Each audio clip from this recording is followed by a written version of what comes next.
Hello, everybody, and welcome back, or maybe we welcome me back to Church at Home with Rachel.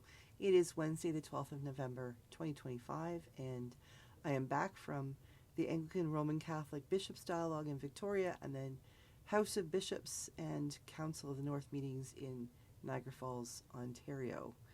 And so I'm only back for a week, and then I'm off on holidays, which I think I'm tired enough to know I need. So I'm back until next Tuesday, so glad to see you.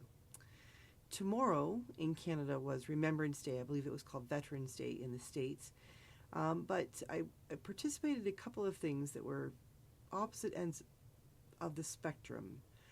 I let all my clergy know that there was an expectation that everyone should be participating in a Remembrance Day commemoration somewhere. Whether it was at their own community, with their church, something. There was no reason why any of my clergy should not be present at a Community Remembrance Day service. And so I went out. I didn't have any particular, I wasn't asked to do anything specific.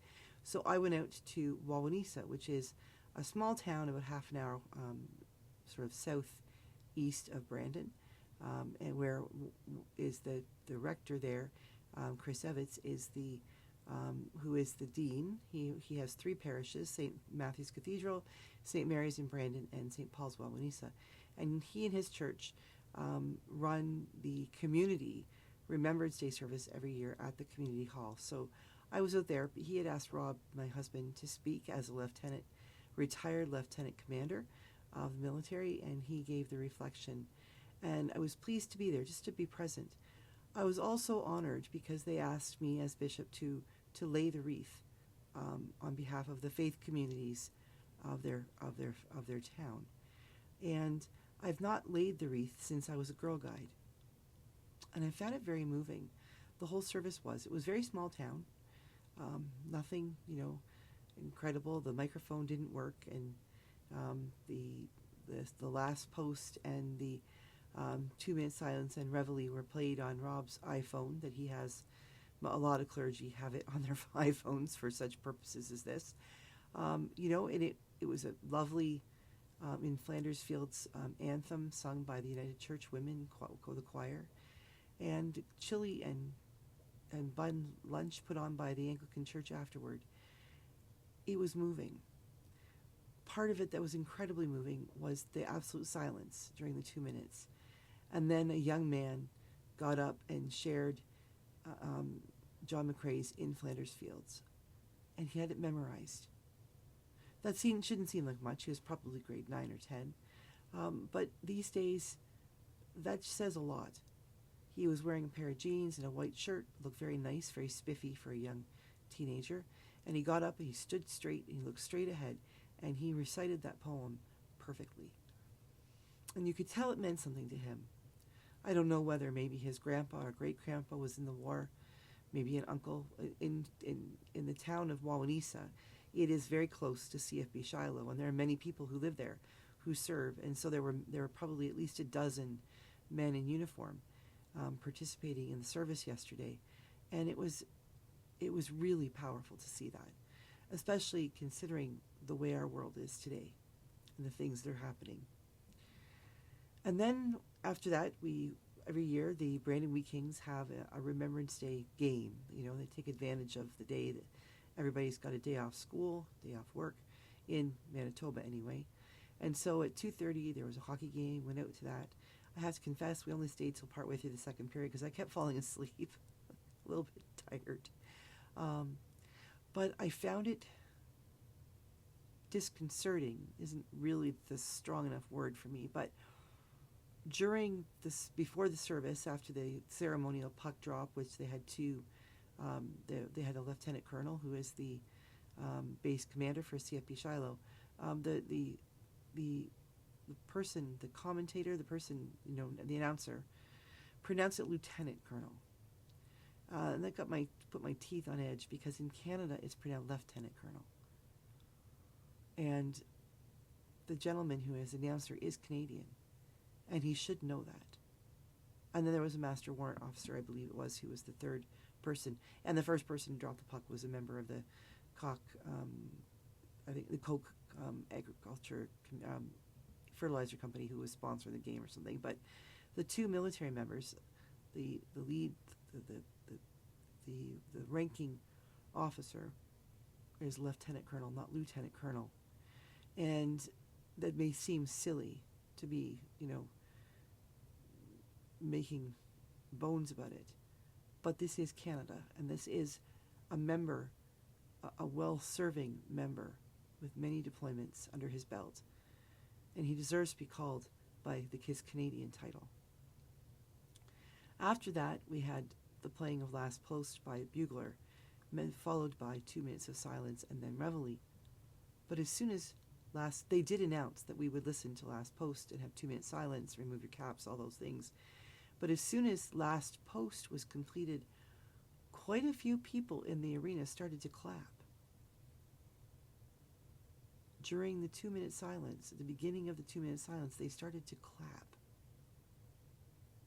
Now, I understand that they were probably trying to share their appreciation for the bugler. That's a very difficult piece, Last Post, to play. But what has happened to our society?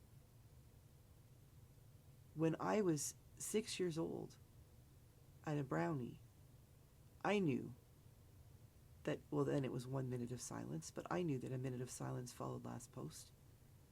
I knew that we stood at attention and we took off our tams. That's what we wore as brownies, those little flat hats. We took them off and we stood at attention for that 1 minute of silence. And then reveille was played. There was no clapping. There was an act of remembrance, which we didn't have today, or yesterday at the game. But people clapped.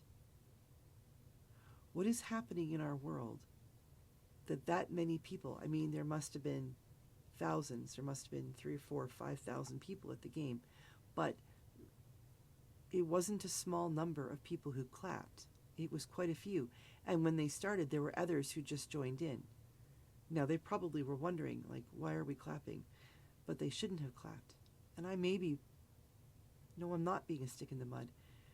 We are losing the very thing that we gather on Remembrance Day for.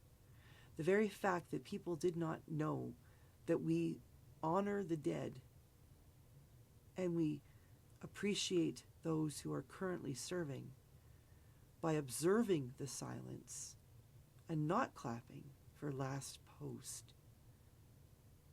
That is what we do on Remembrance Day.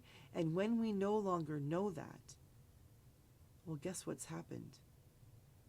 We're forgetting what Remembrance Day is all about.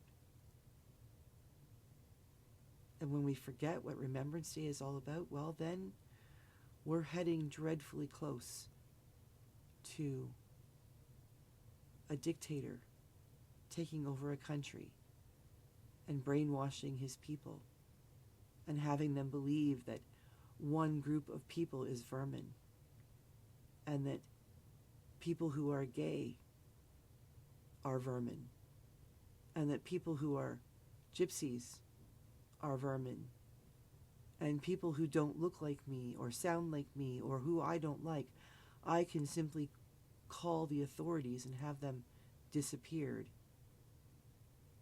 And this dictator will feel that he has the right and the ability and no one to stop him when he chooses to enter into other countries without just cause. That he has the right to tell the world what to do. And when the world stands up and says, don't, he gives them the bird. And he does it anyway. And his own people turn against him, some of them. And the rest of them, the ones who stand with him, turn against the rest of the people. Until other countries are being invaded. Wars are being encouraged. People are being sent to detention camps like Auschwitz or Alligator Alcatraz. And the world stands by and watches it happen because they didn't know. But there's one small difference. We do know. That's why we have Remembrance Day and Veterans Day, because we do remember. And we know we should be standing up and saying, not again. I was proud of the people of Wawanesa yesterday. I was proud of the very Reverend Chris Evitts, who handled himself with dignity and integrity, and he opened and created a space with his people in which the serving members of his community could come and feel not only like they were supported and appreciated, but they had a safe place to call home, regardless of where they may be called to go when they're called to leave their homes on our behalf. And I was heartbroken just a few hours later to realize that adults and children in our own community who should know better didn't know that you don't clap for last post. It may seem like a small thing, but is it really? It's been 107 years since the first moment of silence when the bombs stopped and the fighting stopped. And November 11th, the 11th day of the 11th month at 11 a.m., the war ended. Surely to God, 107 years is not the moment when we forget. Because if it is, what's going to happen at 108 years? We need to remember.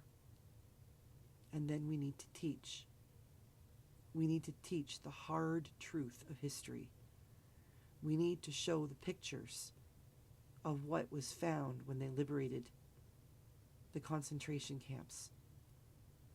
We have to reproduce or release Schindler's List. We have to go back and look at the Nuremberg trials. We have to resurrect reading Anne Frank in schools, and Corrie ten Boom's teaching and her witness and the work that she did during and after the war needs to be revisited by Christians and non-Christians alike. Because we cannot afford to live in a world that first thinks clapping instead of silence is appropriate, and then eventually thinks that all the rest of it's appropriate too. We cannot go back. We must stop what is happening to our world. May God bless and keep you all. May you remember in this month of remembrance.